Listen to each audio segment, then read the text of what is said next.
Hello, my dear Leo.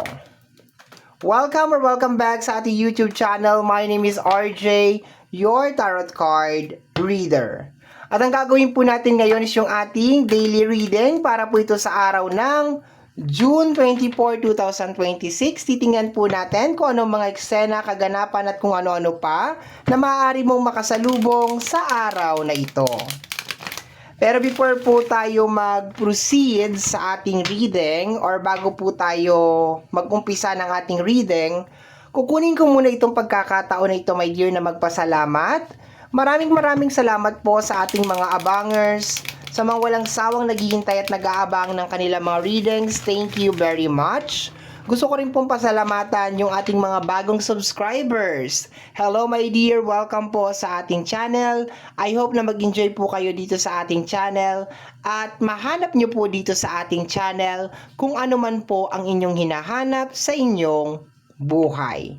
Sa mga interested po sa ating private reading, nasa description box down below yung mga details, information na kinakailangan mo para po makontak ninyo ang inyong lingkod. Okay, let's go na tayo my dear Leo. Once again, reading mo ito para sa araw ng June 24, 2026. Let me see, Leo, what is going on? Leo.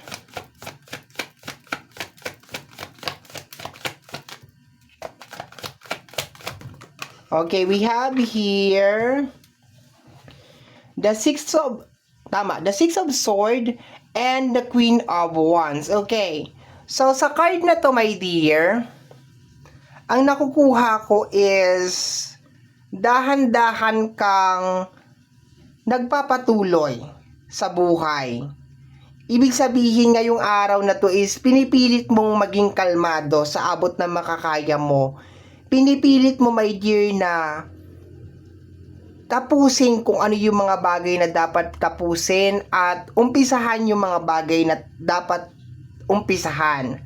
Pero dahil this is the Six of Sword, hindi to madali. Posibleng may nangyari sa'yo lately na posibleng hindi mo gusto and naapektuhan ka nitong energy na to, my dear. Pero dito kasi sa card na to, sinasabi lang dito na parang nilalaban mo. Kumbaga parang pinaglalabanan mo, my dear Leo, kung ano yung nararamdaman mo. Okay? May something off, may something na mali, pero pinaglalabanan mo siya, my dear. Okay? Bakit ko nasabi na ganon? Kasi sa energy ng Six of Sword, dala-dala mo yung mga sword sa boat.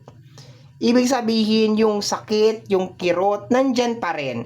Pero pinipilit mong mag-move forward, tapusin ang dapat tapusin at umpisahan ang dapat umpisahan. Maganda naman siya, may konting lungkot lang at saka expected mo na pag naalala mo yung senaryo na yun, posibleng magdulot talaga siya ng inis, ng galit, ng puot. Pag naalala mo lang naman siya, okay? Pero kung you will keep yourself busy, diba? Sisikapin mo na maging busy. Okay? Busy-busyhan talaga. Okay? I think kaya ka siguro nagpapatuloy is kasi kailangan mo talagang maging busy para hindi mo maalala o hindi mo maramdaman, my dear, kung ano man yung nangyari. Okay? Let's go tayo, my dear. Next card. May mga kilala ako na ganyan, my dear, na kaya pala sobrang sipag nila, pasok ng pasok sa trabaho. Yun pala, mas gusto nila yung ganon kasi yung utak nila nalilibang. Kasi pag nakaupo sila or nakatunganga lang sila, naaalala nila, bumabalik. Okay, we have here the energy of the Justice. May nangyari talaga, my dear, na hindi maganda. Okay. Clarify natin yung Justice card. Yung Justice card niya, nagre-release din yan, my dear, ng energy na yes, sinusubukan mong i-balance tong araw na to sa kabila ng mga bagay na nangyayari sa inner mo or sa loob mo. Sinusubukan mo i-balance. Pero sa energy ng Justice card, nararamdaman ko, my dear Leo, na parang may nangyari talaga na something off. Okay, the Queen of Cups. Pinipilit mo na lang siguro intindihin ikaw na lang yung nagpaparaya, ikaw na lang yung nag-a-adjust. Kahit na siguro sabihin mo na ikaw yung tama, ikaw na lang yung nag-a-adjust dito, my dear. Pero alam mo sa puso mo, tama ka. Or mali siya, parang ganon. Pero siguro dahil ayaw mo na lang ng gulo, maparaya ka na lang. 'Di ba?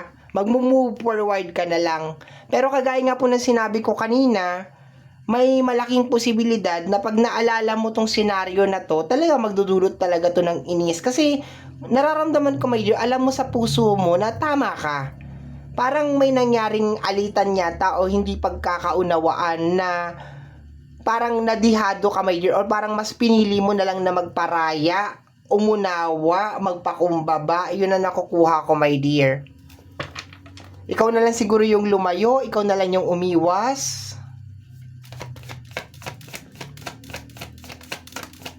Let me see, my dear. We have here the Three of Swords. Yes.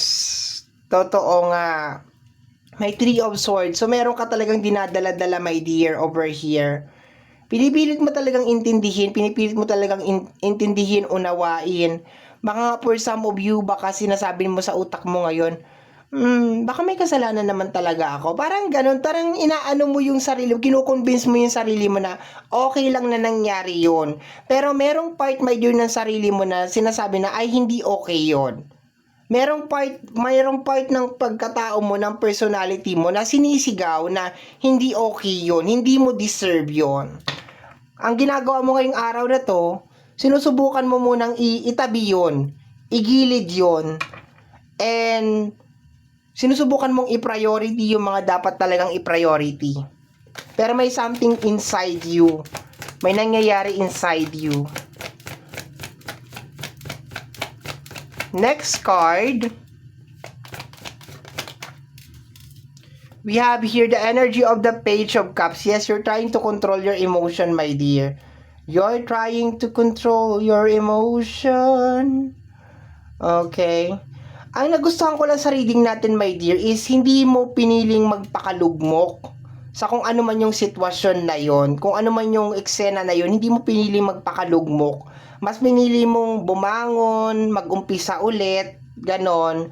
Pero alam mo sa puso mo na nadihado ka talaga. Alam mo sa puso mo na nadihado ka. Alam mo sa sarili mo na tama ka. Alam mo sa sarili mo na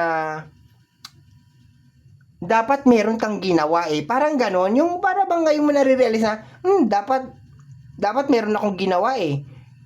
Pero okay na yun, my dear. I think you made the right decision na hindi palakihin yung gulo. At mag-focus na lang sa mga bagay na may kabuluhan. Tama yun. Tama yung ginawa mo. Sign yun ng pagiging matured.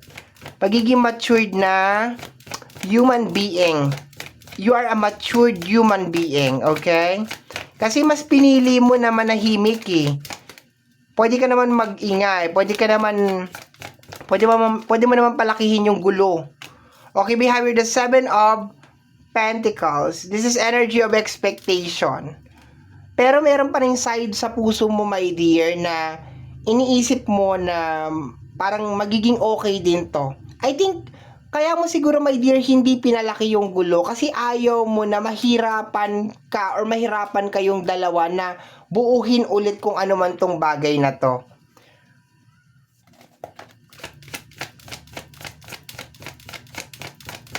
Sa usapin ng pera, maganda to, my dear. Okay. Maganda to kasi you are moving forward, you're creating something na posibleng makakatulong sa'yo or makakatulong sa usapin ng pinansyal. Yun lang ang warning lang talaga dito is posible kang mainis, posible kang makaramdam ng pagkayamot or something, the hangman, okay? Na makakaalis ba? Yes, gusto mo pa rin maayos tong connection na to, honestly, my dear. Kahit nasabihin mo na there's something off, may mali, pakiramdam mo na didihado ka, nandun ka pa rin talaga, my dear Leo, sa point ng buhay mo na parang gusto mo maayos pa rin to someday, na mapag-usapan pa rin, na baka init lang ng ulo to or something ganon. Kaya ikaw yung nagpaparaya. Kung sa usapin ng financial to, my dear, ngayong araw na to, gagawa ka ng isang bagay, my dear, na posibleng makakatulong para masolusyonan or matapos yung problema mo na may kinalaman sa usapin ng pinansyal. Bottom deck of the card is the energy of the moon card. Ayan, oh. Ang lungkot naman ng card. Ay, the 8 of cards pala. Nakita ko kaagad yung moon. Moon card. Ayun. Kala ko, ayan o. 8 of cups pala. Sorry, my dear. Okay, sa energy ng 8 of cups, I can feel, my dear, na talagang nababothered ka pa rin talaga nung sitwasyon na yon. As in, like, bothered ka pa rin. Super, super bothered ka pa rin talaga ng sitwasyon na yon. And yes, nagmo-move forward ka, pero asahan mo, my dear, na meron talagang mga oras talaga na bigla na lang tong susulpot, kagaya ng ginagawa niya dyan, na habang naglalakad siya, napaupo siya, and nag-iisip siya, my dear, okay? Pero nakukuha ko, my dear, that you are moving forward, okay? You are moving forward sa kabila ng kung ano man tong nangyayari sa buhay mo. Yun nga lang, asahan mo na meron talaga mga stopover from time to time. Lalo na pag mapag-usapan, lalo na pag meron kang kaibigan na chismosa or somebody na i-brought out yung eksena, ganon, talagang mapapahinto ka talaga, my dear, at mag-slow motion ang iyong mundo. Dahil mananariwa na naman ulit, my dear, kung ano man yung mga eksena na yun, okay? Magiging fresh from the scene na naman siya ulit, okay? So, usapin ng pinansyal, very good to, my dear. May mga konting takot lang talaga. Pero I can feel, my dear, that you are trying to face your fears, my dear, sa usapin ng money. And ganun din, my dear, sa usapin ng love. Okay? Actually, sa energy ng love, umaasa ka pa rin talaga na magiging maayos din to someday. Magiging okay din. Magkakaroon din ng peace on earth. Okay? One of this day. Okay? So, my dear Leo, ito po ang nasagap natin na message energy para sa araw na ito, June 24, 2026. I hope, my dear, na nagustuhan mo yung ating reading. Kagaya po ng lagi kong name-mention, ang tanging hiling at dasal ko lamang po sa ating buong may kapal na mga readings na ginagawa ko ay nakakatulong po sana sa ating lahat. Maraming salamat po. Thank you, my dear. Bye-bye!